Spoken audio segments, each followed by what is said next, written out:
Monsieur le Premier ministre, Mesdames, Messieurs les membres du gouvernement, chers collègues.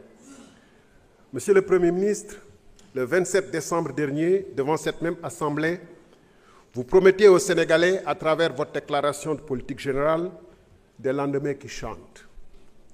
Le jour suivant, le 28 décembre, vous avez imposé, sans débat ni vote, le budget 2025. Ce budget reflète votre appréciation de la situation économique et sociale du Sénégal, selon les meilleures informations à votre disposition et, en principe, avec la contribution des meilleurs experts du pays en la matière. Or, moins de 2 mois, et le rapport de la Cour des comptes plus tard, vous voilà sur le point de jeter ce budget à la corbeille pour appliquer un plan d'austérité drastique. L'agenda 2050 semble morné, place au classique plan d'ajustement structurel que vous appelez pudiquement pacte national, puisque vous voulez le nommer pacte national de stabilité. Dès lors, la question qui se pose est simple. Ignorez-vous l'état de sinistre économique et financier du pays au moment de confectionner le budget 2025? Ou alors, aviez-vous choisi sciemment de présenter des projections sans rapport avec la réalité? En d'autres termes, pourquoi avoir perdu 11 mois sans prendre des mesures significatives de redressement des comptes publics, sachant que dès votre arrivée au pouvoir, vous aviez formulé des réserves fortes sur l'état de la nation? En effet, une volonté réelle d'assainissement des comptes se serait manifestée par une loi de finances rectificative dès le premier semestre 2024. Je vous accorde que la situation dont vous avez hérité est compromise, mais vous avez contribué à aggraver la situation. Par exemple, vous avez trouvé un déficit initial dans la LFI 2024 de, si je puis dire, seulement 840 milliards. Vous y avez ajouté votre propre contribution à ce déficit en le dégradant de 1522 milliards supplémentaires, ce qui l'a porté à 2362 milliards. Monsieur le Premier ministre, dégg naa la léegi nga wax ci wàllum réduction train de vie de l'État. fa ma njëkkoon xalaat ni foofu ngay tàmbalee mooy fonds politique yi nga xam ne da nga waxoon yow di dafa araam. Lu araam dañ ko war a teggi ci saa si, surtout bu ñu naree jàkkaarloog Sénégalais yi laaj leen nañ leen def effort. Ndax góorgóorlu gi nag moom lu mu war a dégg ci sa kàddu mooy ceinture bi seere woon na ko ba mu nar a dagg na ko gën a seere. Weerum koor bi nar a ñëw moom weerum koor 2020 mars 2025 bi ay at lay durer. Donc dafa mel ni waa ji ne woon man li may naan sàngara la waaye bu dëggee ci sama biir day nekkaat meew. Fonds politique bi dafa araan waaye man mun naa ko lekk. ci noonu agence yi nga xam ne da ngeen ko tàmbale woon régime bi fi jàll ak lu mu yées ba mu ñëwee rek dafa supprimer ay agence naam yokkaat na ko. Lu tax tàmbale woon dès 2024 wàññi agence yi waaye mercredi bu ne ngeen nommé ba léegi ngeen ne doog a gis ni que réew mi attanu ko. Booba nag université yi am na ñu bëri ñoo xam ne ay vacataires ñoo fay jàngale université yu bëri. Booba yéen a ngi recruter ay chargés de mission alors que am na ay médecins yu taxawal ci réew mi. Fa ma doon xaare Premier ministre boo waxee réduction train de vie de l'État nga wax ni avion bi ñu xam ne dañ ko jëngoon ci jamono Covid. Avion présidentiel. Jërëjëf. Monsieur le Premier ministre, mën nga jël kàddu indi say tontu.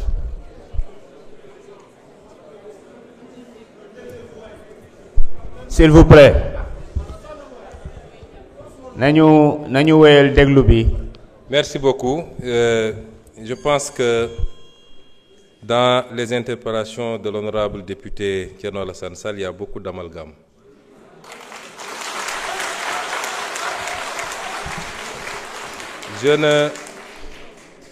Je n'ose pas mettre ça dans la mauvaise foi, mais je pense qu'à un certain niveau, il faut prendre le temps d'aller écouter ce que les gens ont dit et non pas de se laisser emballer par les commentaires et les commérages. Je n'ai jamais dit que tel fonds était haram. J'ai dit que la caisse noire, je voudrais après que vous ayez le temps d'écouter par vous-même. J'ai toujours dit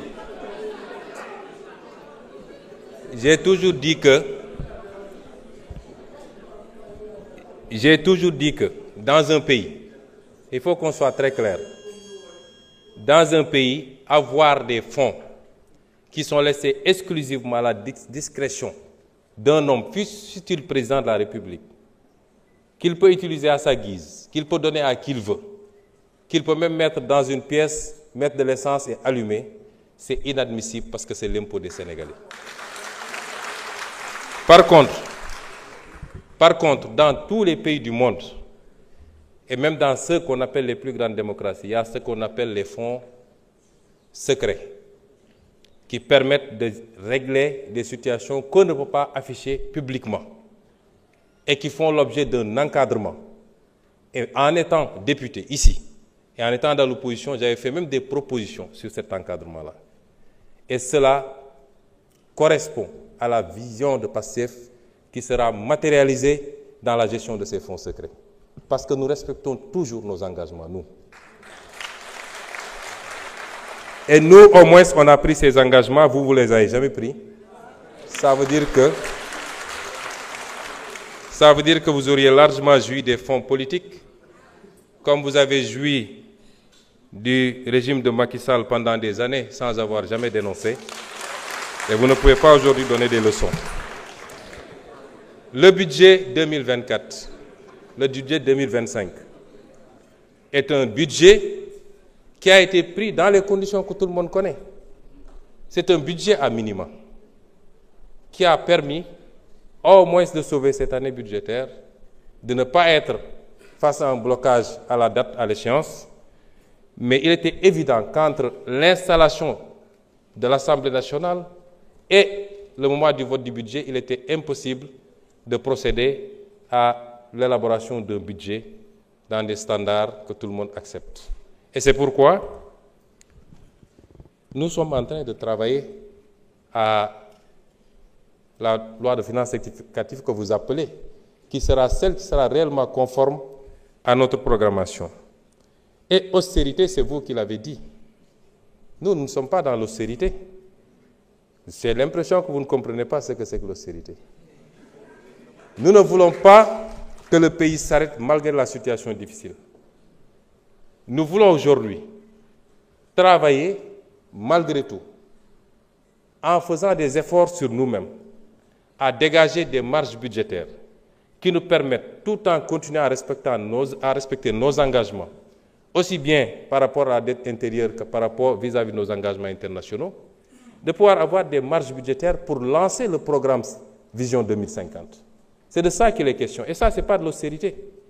Parce que nous sommes très conscients que la plupart des pays, quand ils sont confrontés dans cette situation, le premier réflexe, c'est de tomber dans le piège de l'austérité. Nous ne sommes pas dans ça. Nous sommes dans le réaménagement qui nous permettrait, tout en tenant compte de la situation catastrophique dont nous avons hérité, de faire les bons choix en rationalisant la dépense publique et en dégageant des marges qui nous permettent, dès la semaine prochaine même, dès les jours à venir, de commencer à lancer le programme, que l'économie ne s'arrête pas, que l'investissement ne s'arrête pas et que nous puissions continuer à produire de la croissance, indépendamment de la croissance qui peut provenir des secteurs qu'on connaît habituellement, notamment le pétrole et l'agriculture. C'est ça qu'on est en train de faire. Ça, ce n'est pas de l'austérité, M. Thierno Alassane Sall. Et donc, il faut réviser et revoir un peu ces notions.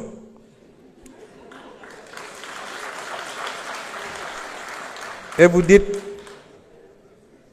que nous sommes restés 11 mois sans prendre de mesures. Ah non.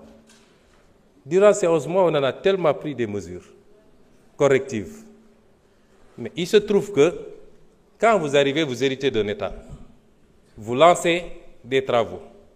On ne se lève pas pour dire je rationalise telle agence, j'enlève, etc. On fait des études pour être sûr que les choix qu'on va faire sont les bons. Un État, c'est assez sérieux.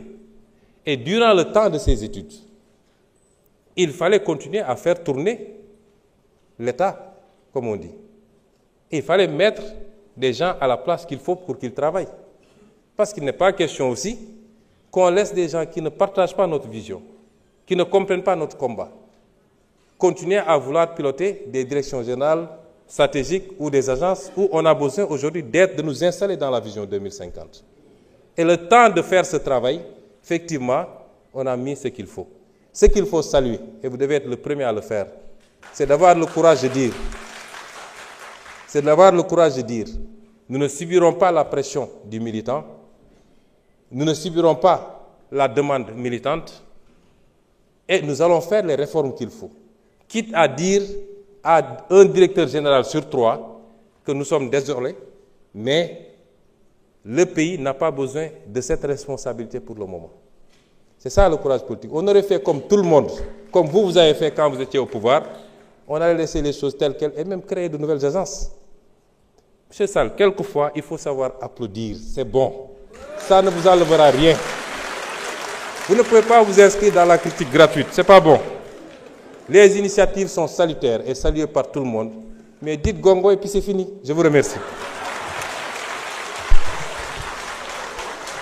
jërëjëf njiitu jawriñ yi